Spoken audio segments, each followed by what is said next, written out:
गीत की अपनी खूबी है, लेकिन गीत कितना ही गाए उस फूल को और कितना ही गुनगुनाए, तो भी गीत गीत है, फूल नहीं।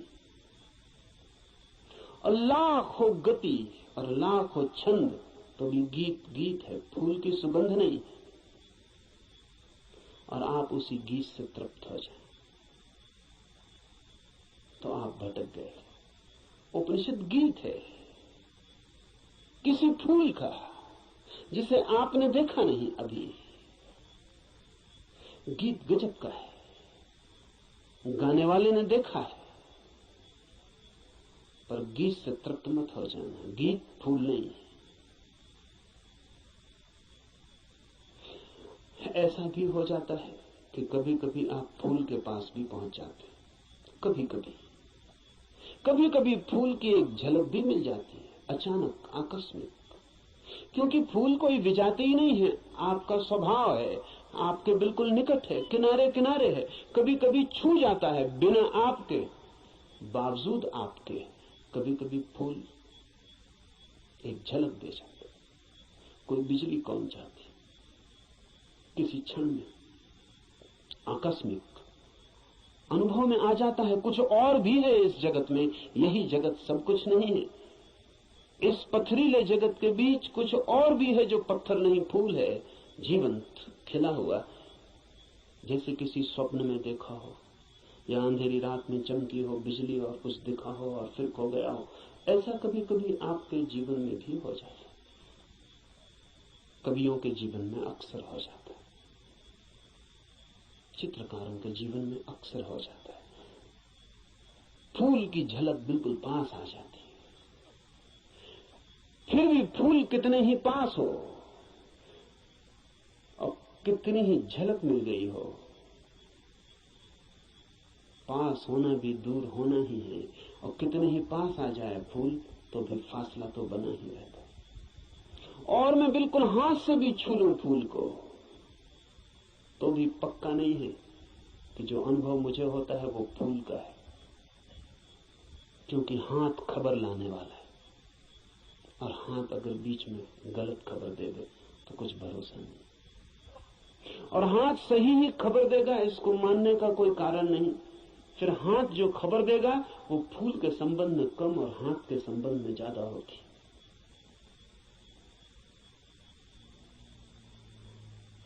फूल ठंडा मालूम पड़ता है, जरूरी नहीं कि फूल ठंडा हो सकता है हाथ गर्म हो, इसलिए फूल ठंडा मालूम पड़ता है।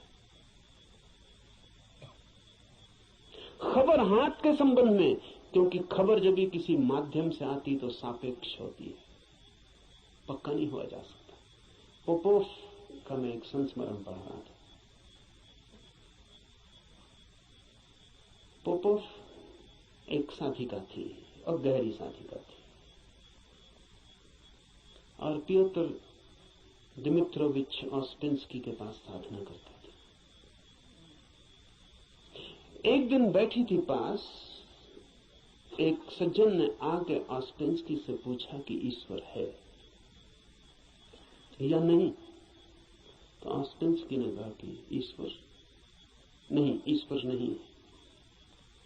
फिर ऑस्पेंस्की थोड़ी देर रुका और उसने कहा कि लेकिन मैं कोई गारंटी भी नहीं कर सकता,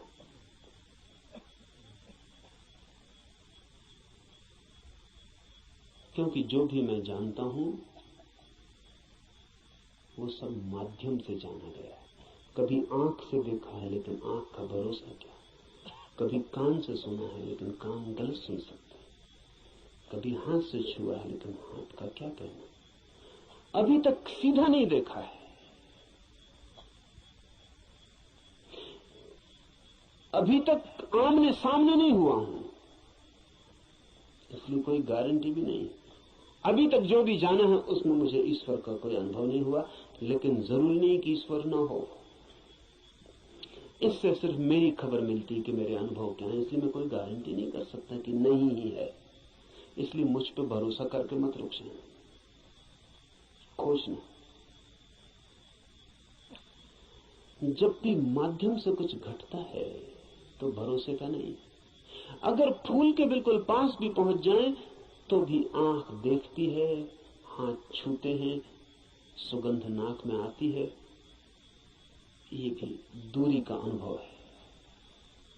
तो कभी कभी कोई कवि उस परम फूल के इतने पास पहुंच जाता है तो उसकी गीत में उतर आती है गूंज उसकी, लेकिन फिर भी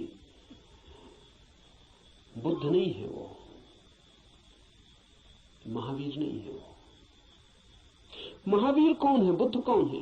बुद्ध है वो चैतन्य जो फूल ही हो गया। इतनी भी दूरी न रही कि फूल को देखा हो, फूल ही हो गया। फूल होकर ही पूरी तरह जाना जा सकता है क्या है। उपनिषद के ऋषि की बात है, गीत है किसी फूल के संबंध में, उसे गुनगुनाना, मिठास है बड़ी उसमें, स्वाद है उसमें बहुत, लेकिन वो फूल नहीं है, गीत ही है। अगर प्रयास करेंगे तो कभी कभी झलक भी मिलेगी। मेरे पास लोग आते हैं, वो कहते हैं ध्यान में बड़ी झलक मिली, लेकिन फिर खो गई। अनंत प्रकाश हो गया था, फिर खो गया। आनंद ही आनंद हो गया था, लेकिन अब कहां है? अब खोजते हैं और नहीं मिलता। झलक का मतलब है पास पहुंच गए थे, झलक तो खो ही जाएगी। इसलिए ध्यान ज्यादा से ज्यादा झलक ही दे सकता है। उस पर भी मत रुक जाना कि उसी झलक को पकड़ के बार बार खोजते रहना है। ध्यान का तो मूल्य ही इतना है कि झलक मिल जाए, फिर आगे जाना है समाधि में, ताकि आप फूल ही हो जाएं।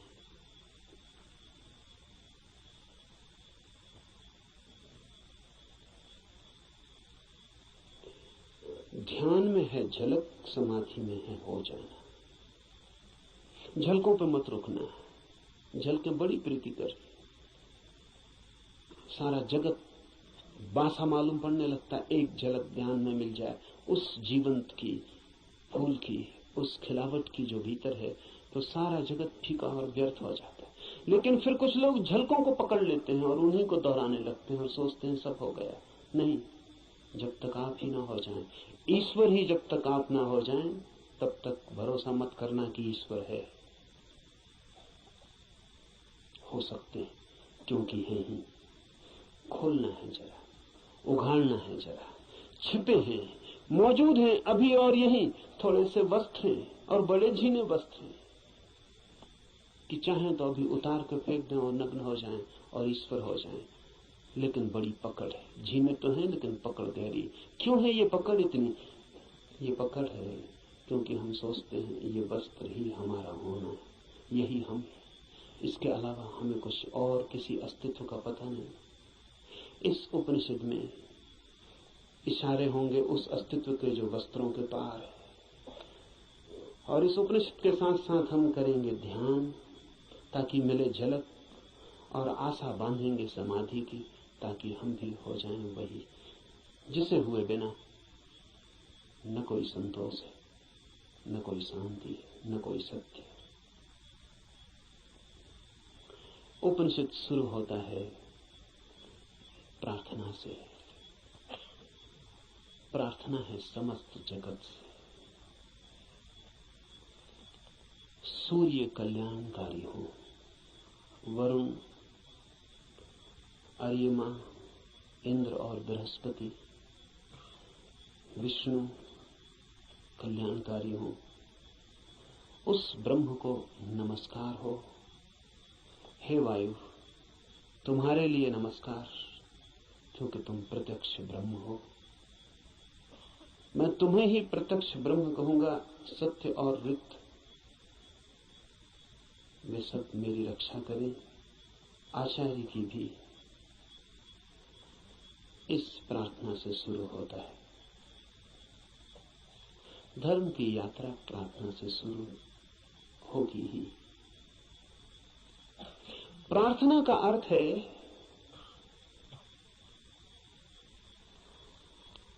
आस्था, आशा। प्रार्थना का अर्थ है इस सारे जगत के साथ हमारे जुड़े हुए होने का भाव।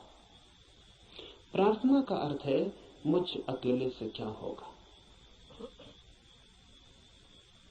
मुझ अकेले से होता तो हो गया होता, मुझ अकेले से तो क्षुद्र भी नहीं सध पाया। चाहा था धन मिल जाए वो भी नहीं मिला, चाहा था पद मिल जाए वो भी नहीं मिला। कैसी कैसी चाहें की थी, बड़ी छोटी थी, वे भी पूरी ना हुई। मुझ अकेले से तो संसार भी ना सधा। तो सत्य की ये महायात्रा मुझ अकेले से हो सकेगी? अकेले अकेले तो मैं संसार में भी हार गया हूं। सभी हारे हुए हैं संसार में। जो जीते हुए दिखाई पड़ते हैं वे भी, बस वे दूसरों को जीते हुए दिखाई पड़ते हैं, खुद तो बिल्कुल हारे हुए हैं।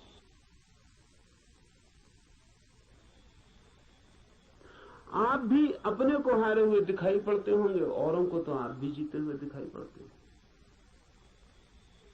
आपसे भी पीछे लोग हैं जो आपको समझते हैं पा लिया आपने, जीत गए संसार में। लेकिन भीतर से अगर हम आदमी को देखें तो एक एक आदमी हारा हुआ है। संसार पराजय की लंबी कथा है, वहां जीत होती ही नहीं, वहां जीत हो ही नहीं सकती। वो संसार का स्वभाव नहीं, वहां हार ही नियति है, किसी की नहीं, किसी व्यक्ति की नहीं, संसार में होने की नियति ही हार है। वहां हार नहीं होगा, वहां कोई कभी जीतता नहीं। वहां हम नहीं जीत पाए जहां क्षुद्र था, स्वप्न था, शंकर कहते हैं माया है, वो माया में भी हार गए। सपना था, भ्रम था, वहां भी तो जीत ना पाए। जब भ्रम में भी हार गए, सपने में भी न जीते, तो यथार्थ में, सत्य में अकेले से क्या होगा? प्रार्थना का अर्थ है संसार में पराजित हुए व्यक्ति का यह अनुभव कि जन्मों जन्मों तक चेष्टा करके मैं हार गया, क्षुद्र में तो विराट में मेरी सामर्थ्य। इसलिए प्रार्थना, इसलिए सारे जगत को पुकारा है ऋषि ने कि मुझे साथ देना। सूर्य को पुकारा है, वरुण को पुकारा, ये सब नाम है, प्रतीक है जीवन की समस्त शक्तियों की। सूर्य को पहले पुकारा है क्योंकि सूर्य हमारा जीवन है, उसके बिना हम नहीं होंगे। हमारे भीतर सूर्य ही जीता है, जलता है। उधर सूर्य बुझ जाए, यहां हम बुझ जाए। सूर्य ही हमारा प्राण है, इसलिए पुकारा। कहा वायु को नमस्कार है, विशेष रूप से वायु को नमस्कार कहा है इस प्रार्थना में, क्योंकि तुम प्रत्यक्ष ब्रह्म हो। अजीब सी बात है, थोड़ा सोचे, बड़े मजे की बात है, क्योंकि वायु है बिल्कुल अप्रत्यक्ष और सब चीजें प्रत्यक्ष। सूर्य को कहा होता प्रत्यक्ष ब्रह्म हो, जीते जागते जलते प्रखर, समझ में आता। सूर्य को नहीं कहा प्रत्यक्ष ब्रह्म, कहा वायु को जो बिल्कुल दिखाई पड़ती नहीं, बिल्कुल अप्रत्यक्ष। कहां है प्रत्यक्ष वायु? सिर्फ अनुमान है कि है, लगता है कि है, भासता है कि है, दिखाई तो पड़ती नहीं। आंख के सामने कहां है? प्रत्यक्ष का मतलब है आंख के सामने है। जो आंख के सामने वायु बिल्कुल नहीं है, पत्थर पहाड़ सब आंख के सामने, वायु नहीं। लेकिन ऋषि कहता है हे वायु नमस्कार तुम्हें, क्योंकि तुम प्रत्यक्ष ब्रह्म हो। इसलिए कहा कि वायु जैसे दिखाई नहीं पड़ती और है,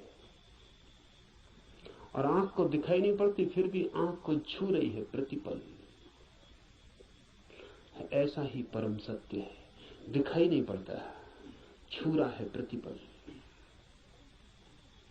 वायु दिखाई नहीं पड़ती क्योंकि हमारे पास देखने वाली आंख नहीं है। वायु तो यहां है, वायु के बिना तो हम भी नहीं हो सकते। वही तो हमारी श्वास में हमें संभाले, उसका ही आवागमन तो हमारा सारा जीवन है, जो इतने निकट है। श्वास है जो हमारी, वो भी दिखाई नहीं पड़ती, क्योंकि हमारे पास आंखें बड़ी स्थूल है। तो हम जो बहुत मोटा मोटा है, स्थूल स्थूल है, वो देख लेते हैं। जो सूक्ष्म है वो हमें दिखाई नहीं पड़ता। वायु सूक्ष्मतम है, हमारे सामने मौजूद है, भीतर मौजूद है, बाहर मौजूद है, रोए रोए में मौजूद है, और दिखाई नहीं पड़ती। इसलिए कहा कि तुम प्रत्यक्ष ब्रह्म हो, तुम ठीक ब्रह्म जैसी हो।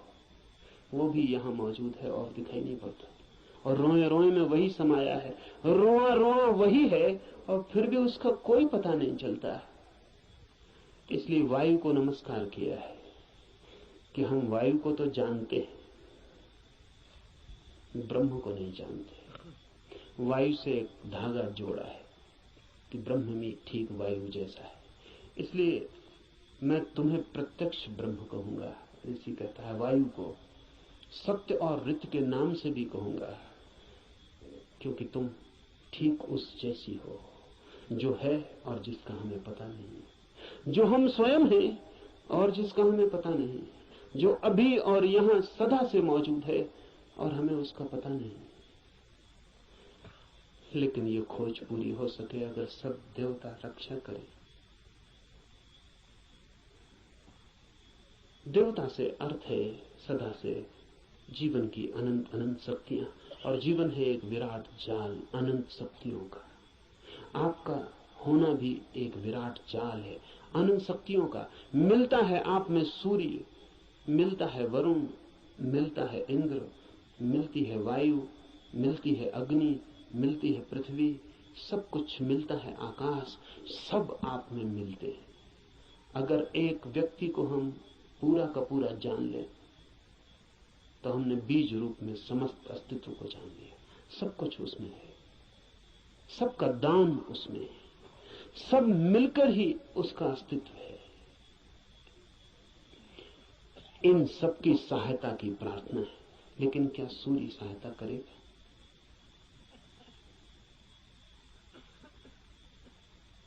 ये सवाल उठता ही है। प्रार्थना भी की तो क्या सूर्य सहायता करेगा? प्रार्थना भी की तो क्या वायु सहायक हो जाएगी?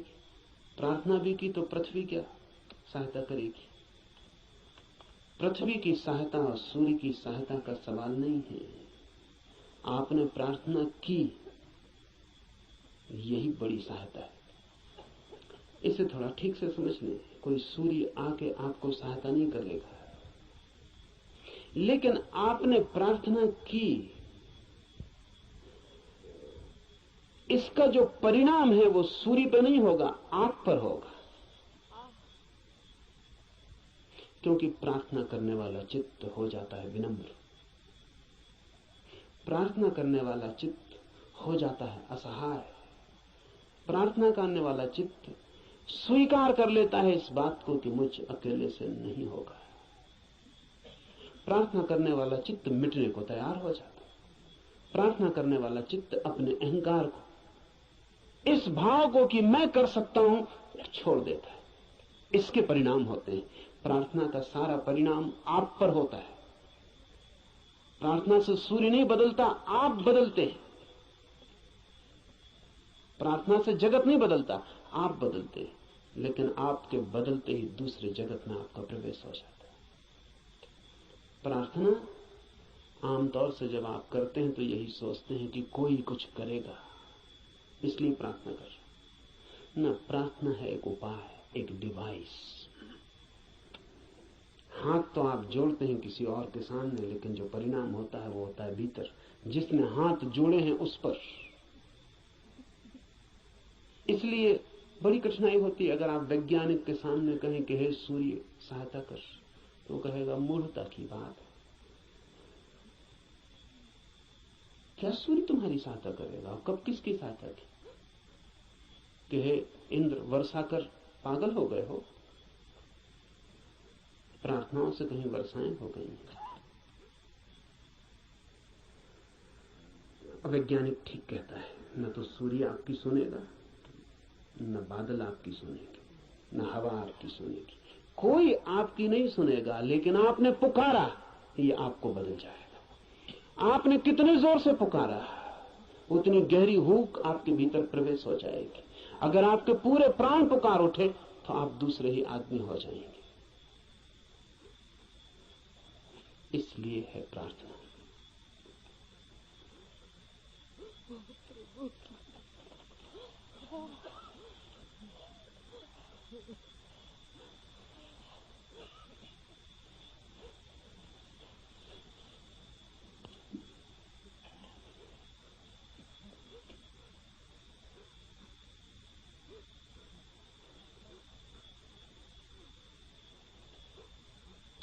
Jean-Paul Sartre has named his autobiography Words.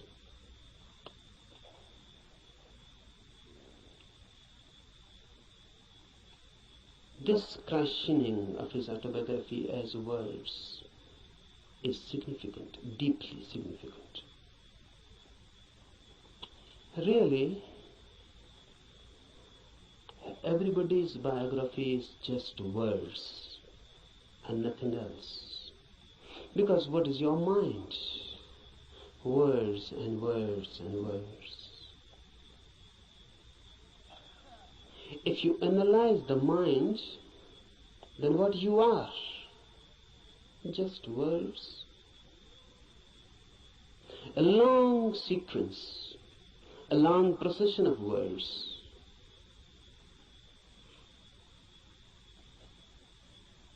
This is everybody's autobiography. But if you are nothing but words, then you are not. Then you are yet unborn. Then you are yet to exist authentically. Because words are just words, sounds. They mean something, but basically they are meaningless. The meaning is given to them. And mind is just a mechanism, a natural computer. It goes on feeding on words, then creating more words out of them. Then you go on associating those words. You go on creating principles, philosophies, systems. And ultimately where you are. Truth is not a byproduct of a long process of words. Truth is not a word at all. Truth is out of words. Truth is beyond words or below words. Truth is experience, not words. Old Lao Tse has said, the truth cannot be said. Because when you say something, language has to be used. Words have to be used. And truth is not a word. So when you say it, you miss it. The moment you say it, you have missed it. It cannot be said. It can only be experienced.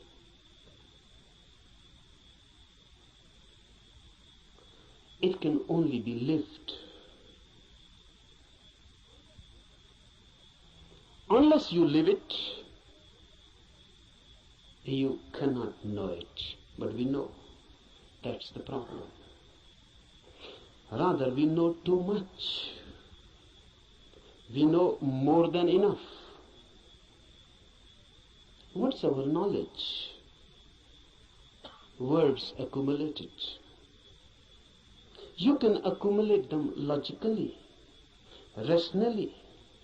You can create and edifice a beautiful system. Just as you can make a house with playing cards. but you cannot live in it. It is house just as a name. You cannot live in it. Out of words you can create a palace, a system, a philosophy, but you cannot live in it. Philosophers create beautiful systems, but they always live out of them. They cannot live in it. That is impossible. Nothing is wrong with them. The very system is such that it cannot be lived. One Immanuel Kant, or some Hegel,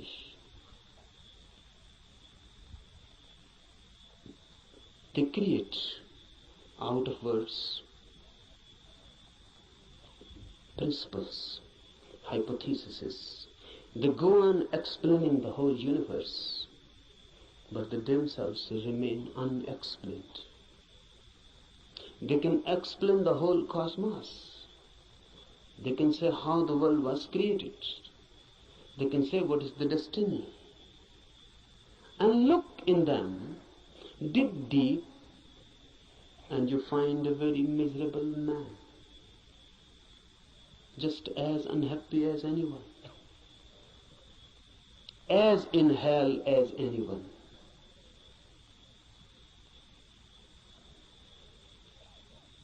Don't believe in words.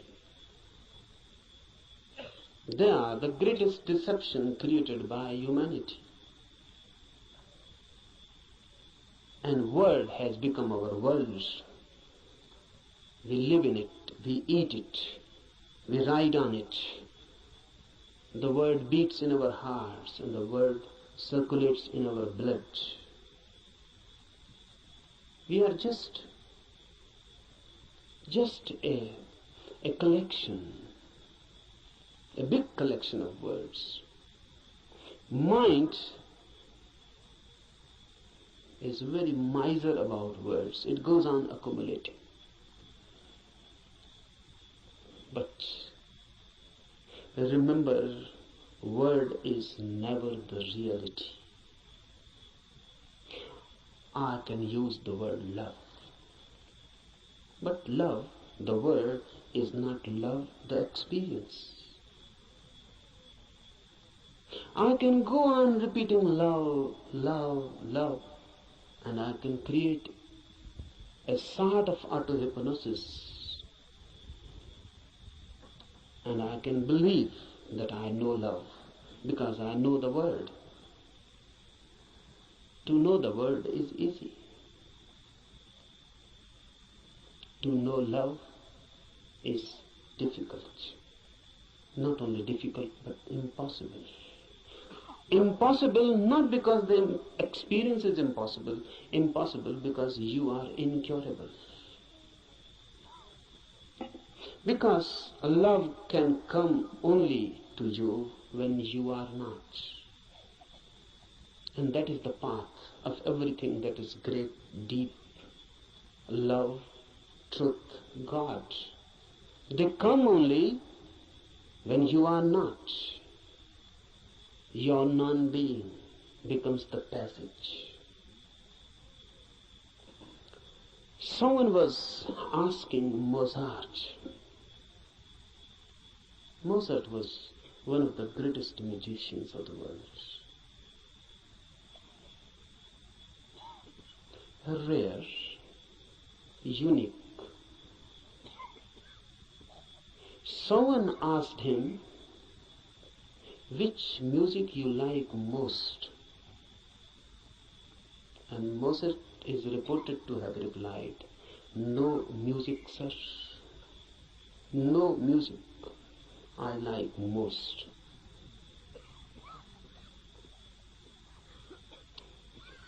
Difficult to understand. Difficult to penetrate in. But very significant. The reply is just, unique, unexpected, and from a musician. He says no music is the best. Have you ever heard the music which Mozart calls no music? You have heard sounds, and if sounds can be put in a system, in a rhythm, it becomes music. Music means rhythmic sounds, but sounds. If they are unrhythmic, it becomes noise. If they are rhythmic, it becomes music. But what is no music? No music means no sounds, silence. Silence has a music of its own, but you cannot hear it as you are. You are filled with words, so you can understand sounds. You are filled with noise, that's why music has so much appeal. You are so much filled with noise, crowdy noise, mad noise, that when someone creates music outside, you forget your noise inside. You are magnetized by the music outside. You forget yourself. You become concentrated in the music outside. That's why music is loved so much. Music is a hypnosis created by sounds, rhythms, technique. Unless your inner noise ceases, unless your inner constant talk, chattering ceases, you cannot hear no music. This Upanishad is concerned with no music. No music means meditation. The state of mind when there is no noise within, then suddenly you become aware of a silence without. When you are silent, the whole universe becomes suddenly silent. When the whole universe is suddenly silent, for the first time you are authentically existent. For the first time you have being. For the first time you know who you are.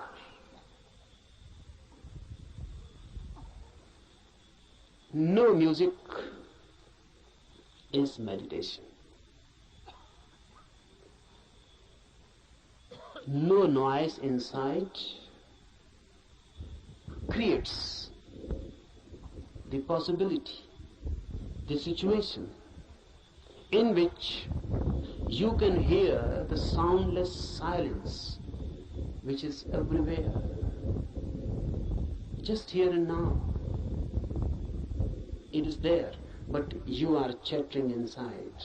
You cannot hear it. You are too much engaged, too much occupied. It cannot penetrate you. Become silent, and silence begins to penetrate you. And when your silence and the silence of the universe meet, you have encountered God. You have come face to face. This is what is meant by immediate Brahma. Immediate experience of the divine, when your silence meets the silence of the universe. When these two silences meet, they become one. Because two silences cannot be two. Remember this. Two noises are two. Two silences cannot be two, because there is nothing in between them which can become a wall, which can become a division. Two silences immediately become one.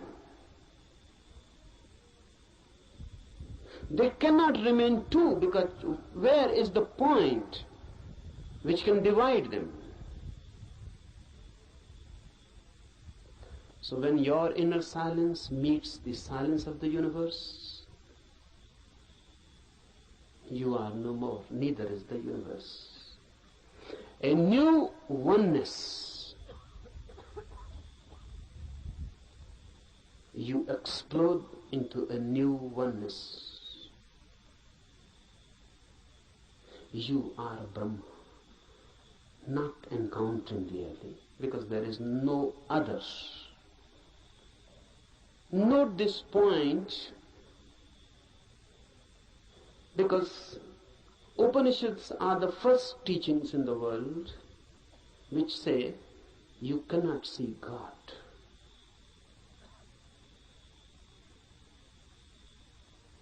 All the religions go on talking about seeing God. Upanishads are the first teachings, the oldest, which say you cannot see God, because in seeing two are needed, you and the God. God cannot be made an object of knowledge. God is your subjectivity. So you cannot put God before you.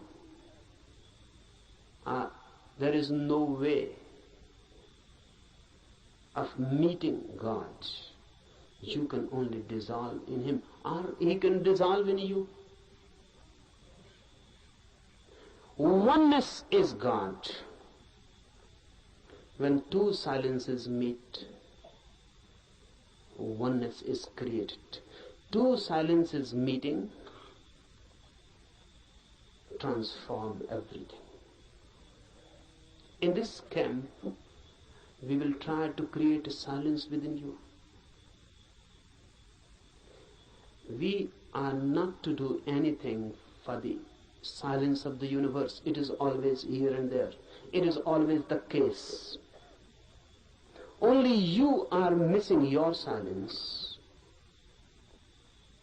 Once you can gain your silence, suddenly you are transformed into a different world, a different being. You are no more the same. The old man is dead and a new is born.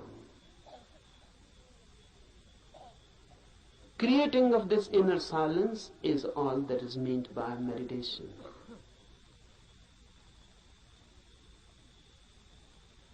Remember this. We are not interested in teachings. Teachings are of no use in themselves unless they are practiced. We are interested in this Upanishad only as a practical device. The Upanishad is not for me some doctrine to be believed, or some system to be believed, or some philosophy to be believed. Upanishads are practical guides. They believe not in changing your mind, but in changing you. They are not concerned with any change of your ideology. They are concerned with you directly, with your being. Remember this, knowing is your periphery and being is your center. Knowledge is added to you, being can never be added. Being is that which you are already. Knowledge is that which goes on being added to you. And it happens, unfortunately, it happens for many, that their being becomes just more and more burdened with their knowledge. Knowledge is going to be piled up on you by the society, by culture, by everything. Knowledge is utilitarian. It is needed. So everyone goes on accumulating knowledge. Knowledge is power. It gives you energy, particularly to move in the world, to act in the world. It helps. It is instrumental. But if you become too much identified with this knowledge, you forget that you are more than what you know.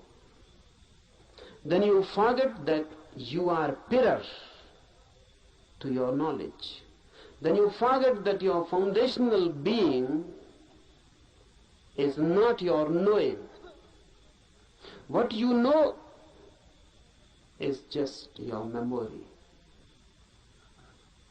How to penetrate this knowing and to reach the innermost center which you are. Silence, no music, non-chattering, no inner talk. But how to do it? It is difficult. It is difficult because you can start a new talk inside.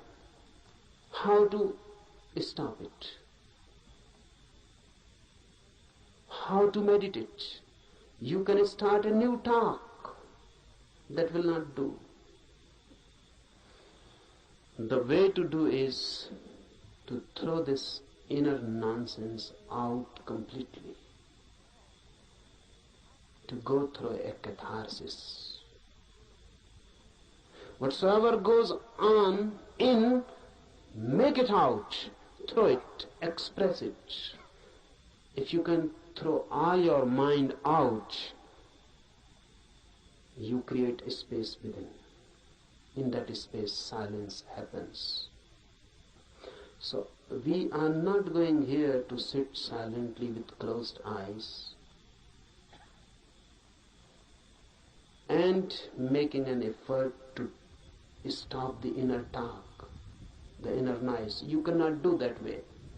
You can only add something more to it.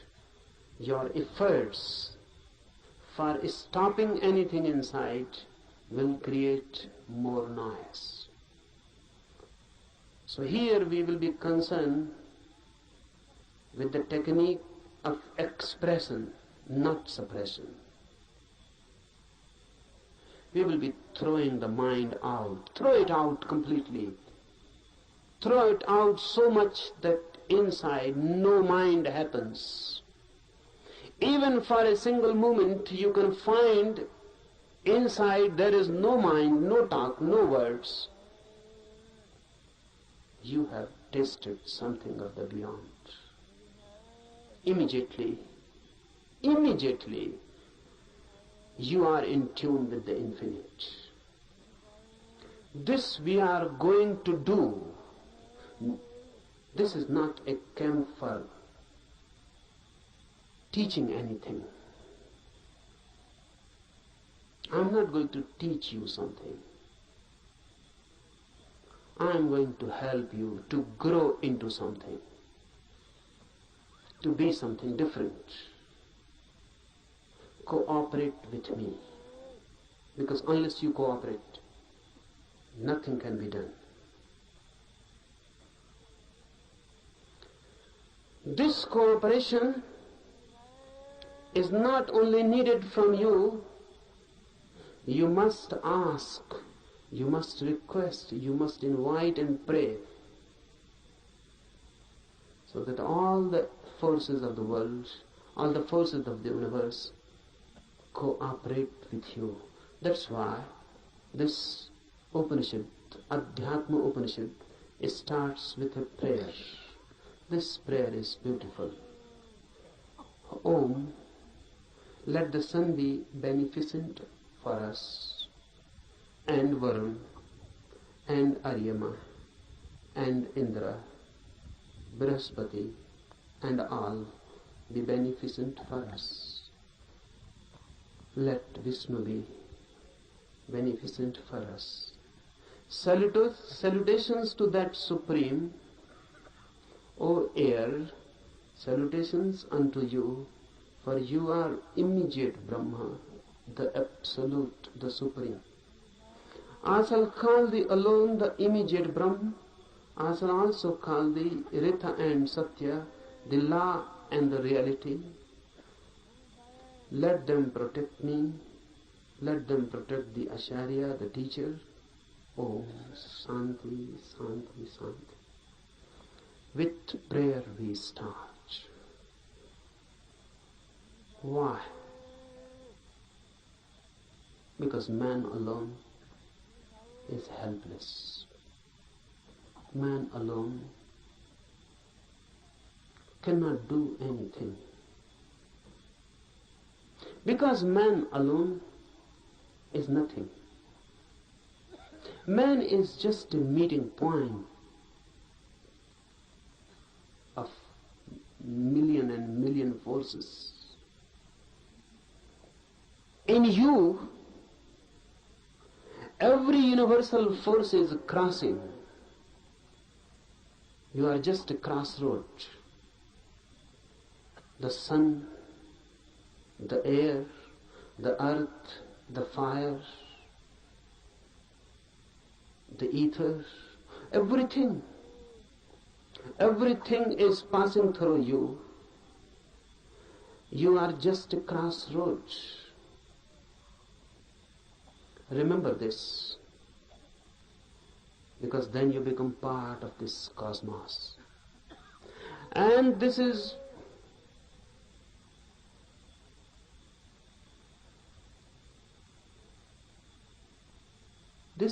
very significant to remember, because the modern mind thinks itself to be isolated, not in tune with the universe, but in conflict, in a struggle. The Western attitude has always been of a struggle, conflict. And now the Western mind has become the universal mind. No, there exists no such thing as Eastern mind. This Upanishad belongs to the Eastern mind. It existed once. It is totally different. Western attitude is of fighting with the universe, of conquering. How to conquer nature? How to conquer natural forces? This makes man alienated. Man becomes a stranger in this universe. A conqueror is bound to be violent. A conqueror is bound to be in conflict. And ultimately a conqueror is bound to find himself isolated, alone. Eastern mind is totally different. The very approach is not a fight, but of deep resonance. Universe and I are not two. I am part of it, just a wave in the great ocean. I belong to it, and it belongs to me. There is a belonging. I am not a stranger in this world. I am not forced on this world. I am not an enemy, and the world is not inimical towards me. I am part of it, and not a mechanical part, but an organic part. Just like my eyes are my organic part. My hands are my organic part. I touch through my hands.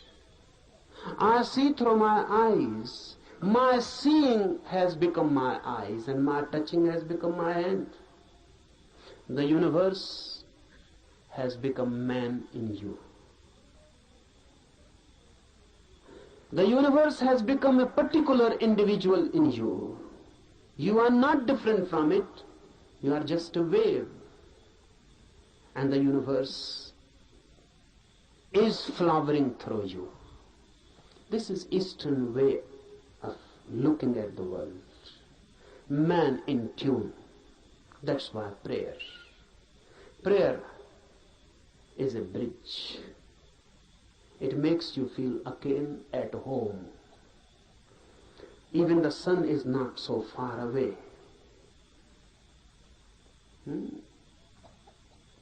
The Upanishad says, let sun be beneficent to us. Let everything be beneficent to us. Let everything be a blessing to us and a help. Why? Because truth is not yours or mine. Truth means the center of this universe. And if you are in conflict with the universal forces, you can never reach it. Only in a deep friendship, deep intimacy, the universe opens its doors for you. So prayer is just creating a forgotten intimacy. Look at it in this way. A child is born. The moment a child is born, he is separated from his mother. Before birth, in the womb, he was one. With the mother, one. There was no separation. The child and the mother were one. The child existed within the mother as part, organic part, because even the child was not breathing. The mother was breathing and the child was alive through mother's breath. The child's heart was not beating. The mother's heart was beating and the child was alive through mother's heart. The child was not eating. The child was not doing anything. The child was just part and parcel of the mother. Then the child is born and separated. Then the child grows as individual. Away and away the child goes from the mother. The same happens with human consciousness. Before consciousness is born, you are one with the universe. In deep sleep, you again fall into that oneness. When there is no dreaming and no thought, there is no mind. And when there is no mind, there is no ego. In deep sleep, you are no more. Because your mind is no more. Who you are in your deep sleep, can you say? What is your name? When you are deep, dreamlessly asleep, who are you? What is your name? There is no name. Because if there is name, you are not deep asleep. The name is just a surface thing. Who are you, a Hindu or a Mohammedan? A Christian, Catholic or Protestant? Who are you? Educated, uneducated, poor or rich, a beggar or a king? Who are you? Man, woman, young or old? In deep sleep, you are none. Still you are. You cannot say that you are. Absolutely not. You are. But you are not that which you are when awake. While dreaming, while awake, you are a mind. While deep asleep, you are in no mind. The mind is lost, dissolved, but the being is. Deep prayer gives you this feeling of no mind, of deep oneness, as if the whole universe has become a womb. You have become just a child in the womb of your mother. The whole universe has become motherly. No conflict, just prayer. Just a feeling and a trust. Prayer is a trust. The child in the womb of his mother cannot distrust, or can. How can he distrust? He trusts his mother totally. He is no mind, so how can he doubt? How can he distrust? Whatsoever the mother is good, is beneficial.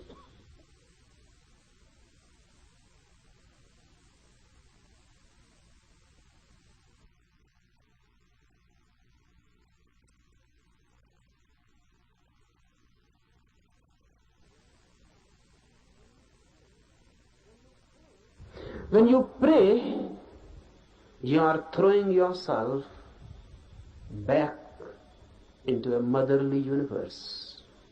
You are back into the womb of the world, of existence itself. And you trust. This trust is sown in the prayer. The sun will be beneficial, the air, the earth, everything. All the forces of the universe will be helpful. This is a deep trust. How it works? What is the mechanism of it? Is it that all these forces are going to help you? No. No one is going to help you. But the moment you create this trusting, this prayer attitude, this prayerful attitude, once you create this bridge, all the barriers are withdrawn. Those barriers were created by you, now they are withdrawn. You are not in fight. You are ready to surrender. You are not going to conquer. You are ready to surrender. You are ready to withdraw your ego. They are not going to help you positively, but now negatively. All the problems, all the barriers, all the hindrances that were bound to be created by your ego will not be created anymore. Now you will not be your enemy. Understand this deeply. These forces, once taken as deeply related with you, intimate, friendly, homely, and the whole universe taken as a home, a motherly womb, then your fighting attitude dissolves. Then your conflicting mind dissolves. Then your violence, then your ego, the effort to be constantly this or that, the very beginning dissolves. And if you have no ego and a prayerful mind, suddenly, with full awakening, you fall into deep sleep. This is the mystery. Suddenly, with full awareness, you fall into deep sleep. That's why Upanishad has constantly declared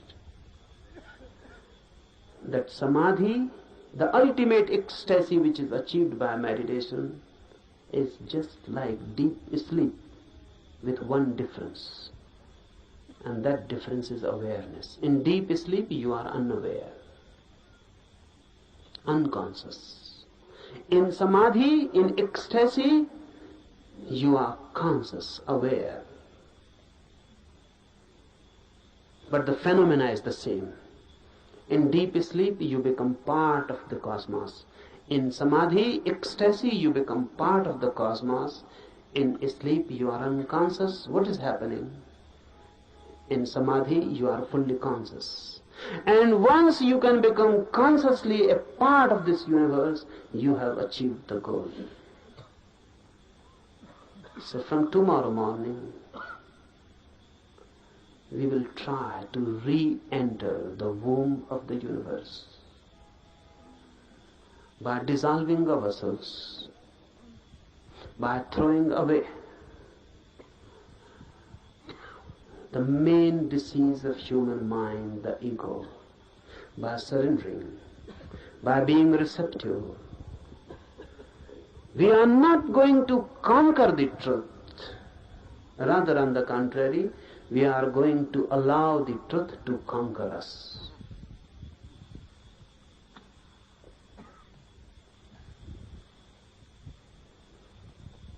Now, some instructions for the morning meditation.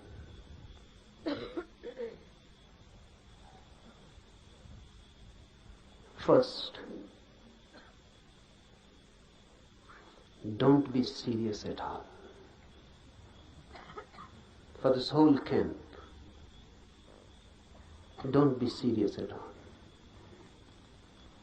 I consider seriousness to be a fatal disease.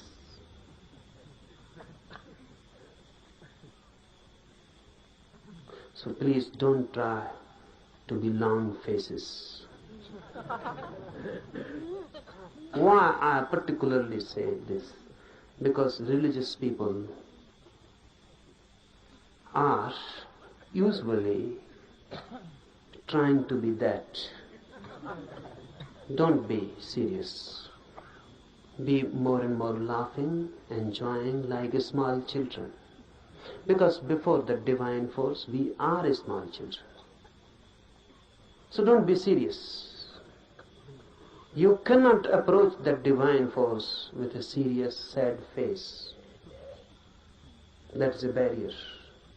Laugh and dance and enjoy like small children, and you can enter the temple very easily. The doors are always open for the children.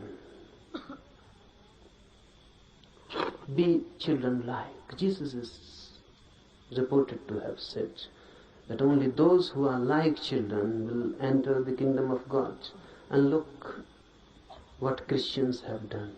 They have created a very serious, sad religion. Jesus on the cross, a weeping religion, crying.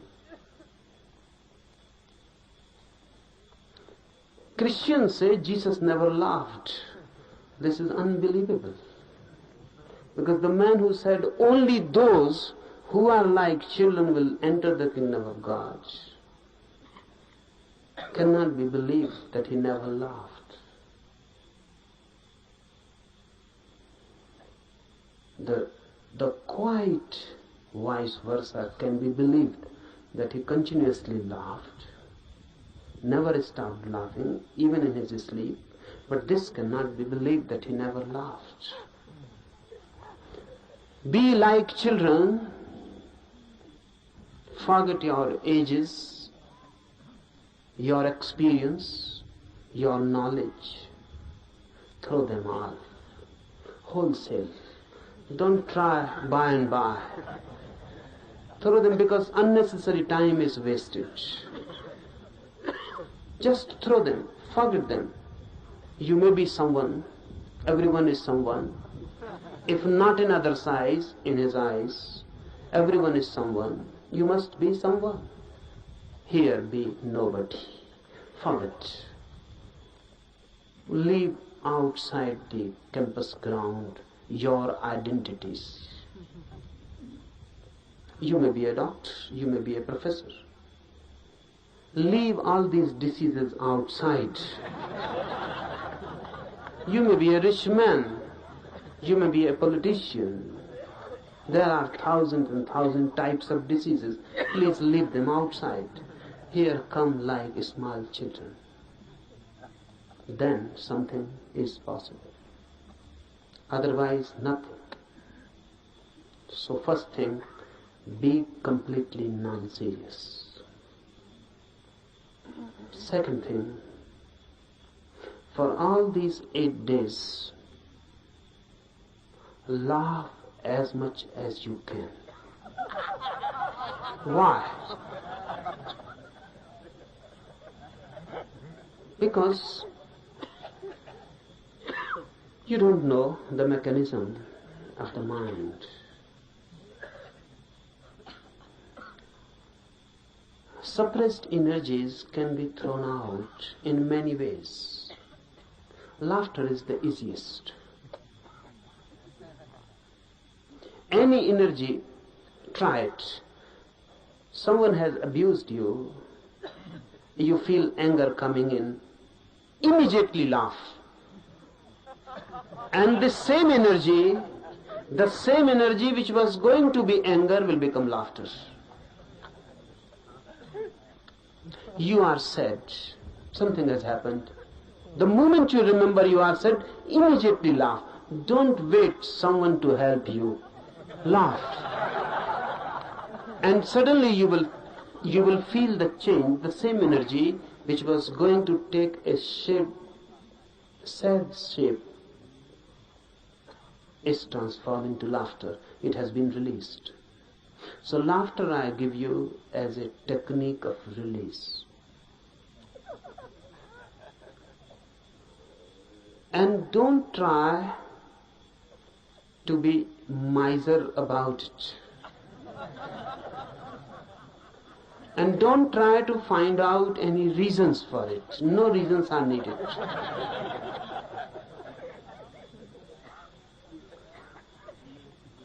Take it as a help for meditation.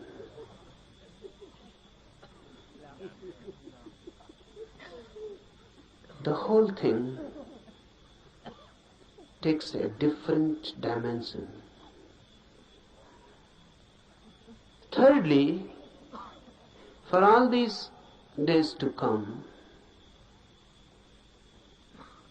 remember one thing constantly, that you are to create a situation in you in which the divine can be invited. So don't do anything. Don't behave in such a way that the situation is disturbed. What do I mean? Be more graceful. Be more loving. Be more compassionate. So that you can create a situation in which the divine can become a guest, be a host. Just think of it. The divine coming to you as a guest. What you will do? How you will behave? How you will clean your house? How you will celebrate? How you will create a space in your house? Constantly for all these 8 days, remember this, that you are going to be a host to the divine. So behave. Always thinking of that. Remember, your laughter can become many things. It can be violent. It can be angry. It can be insulting to someone. Then you are not behaving like a host. Your laughter must become a grace.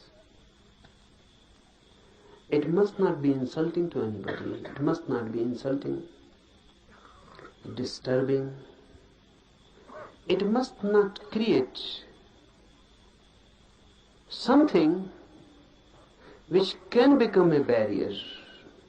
So do whatsoever you like, but constantly remember that in these 8 days, any moment the divine can enter in you.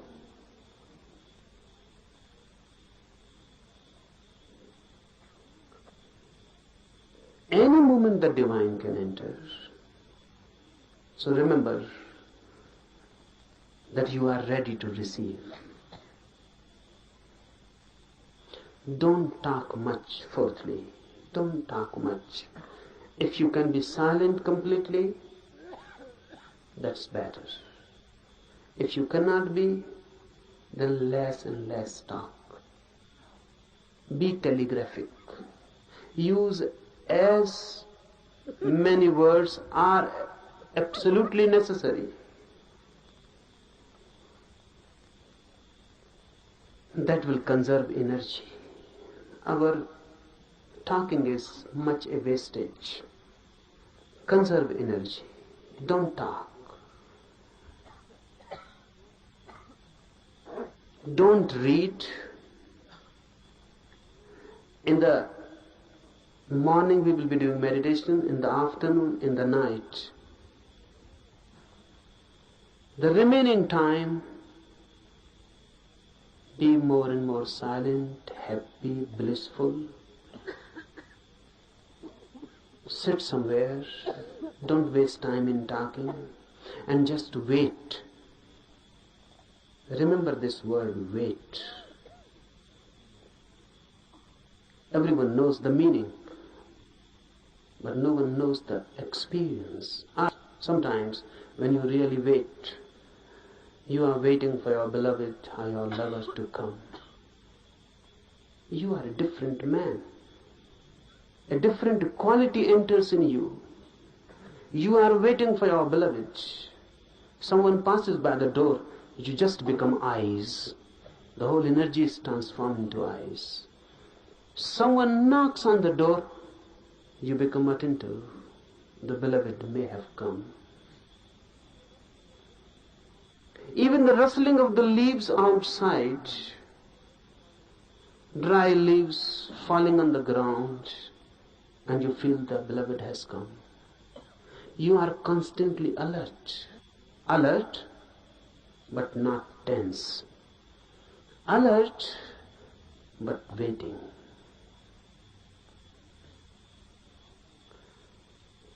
For all these 8 days, wait. Do meditations, be happy, and wait. Don't be impatient. That's what I mean. Be alert and not tense. Don't be impatient. You cannot force the guest to come. You can only invite and wait. So give the invitation and wait. Any moment the guest, and if you are not alert, you may miss the moment. Any moment the guest can come, and you are angry and talking to someone else, you may miss him. Any moment the phenomena is possible, but if you are not there, you may miss for lives. No one can say when the next moment of such opportunity will come. Wait. And lastly, meditation needs you in your totality, nothing less. If you withhold something and just do it half-heartedly, it is better not to do it, because the whole effort is useless. You will be simply tired and nothing will happen. So unnecessarily, why tire yourself? If you are half in it, you will be tired. And if someone feels tired, remember this and find out you will be half in it. If you are totally in it, you will be refreshed, not tired. This is the difference. If you are totally in it, nothing has been retained, nothing has been withheld. You were in it totally. The doer was not standing outside, the doer had become the doing. Then you will come out of his fresh like the dew in the morning, fresh like a rose just opening, fresh, full of energy, light, dancing, blessed. And not only blessed, in such a state of mind that you can bless others.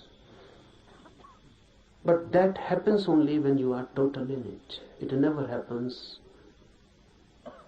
when the minor part has moved.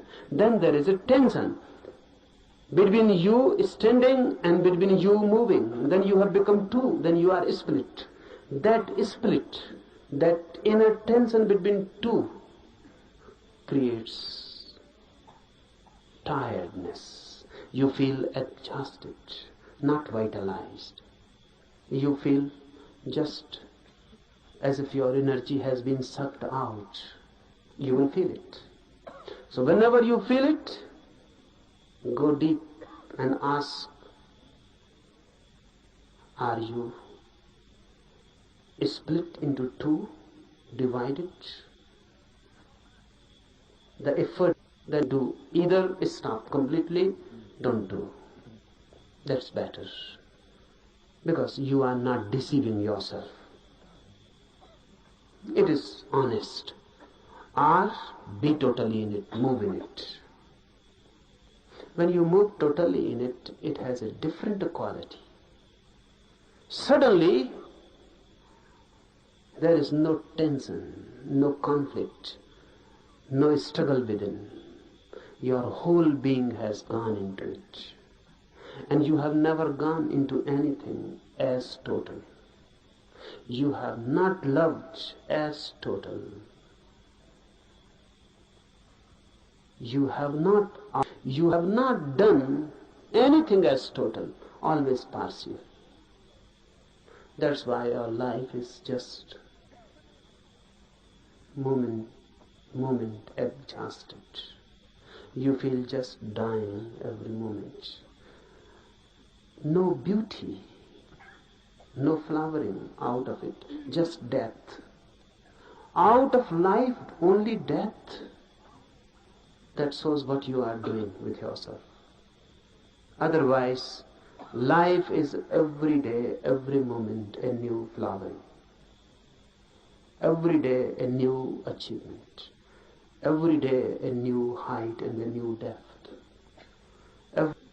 And if you can go on, moment to moment, moving totally in your life, death becomes itself the deepest experience of life. There is no death then. But it is difficult to move totally in anything. At least try with meditation. If you can move in meditation totally, then you can move in other dimensions also totally. And a total life is a religious life. A religious life doesn't mean any ritual, doesn't religious worship, doesn't mean any religious affiliation. It means energy moving in its totality. And when you move total, you become holy. Why? Because all that is known as sin is possible only when you move in part. You can love someone totally, but you cannot hate someone totally. That's impossible. You can be compassion totally, but you cannot be anger totally. Really, a very strange phenomena happens. If you can just try to be totally angry, suddenly, when the anger will be coming nearer and nearer to the totality, it will change into compassion. If you can try just to be angry totally with your full being, you will reach to the 99 degree. of anger, then if you move more, just nearing the 100%, suddenly you will know the anger has disappeared, and the object of your anger has now become object of your compassion. Because I define sin as that which can be done only partially, with your own one part. And I define virtue, punya, as that which can be done only totally. If you do it partially, it cannot be done. The sin cannot be done with your total being, and the virtue cannot be done with your partial involvement. You have to move into with your whole being. And when the whole being moves into something, you become holy. Religious man. Wait, try for these 8 days. This thing, the happening,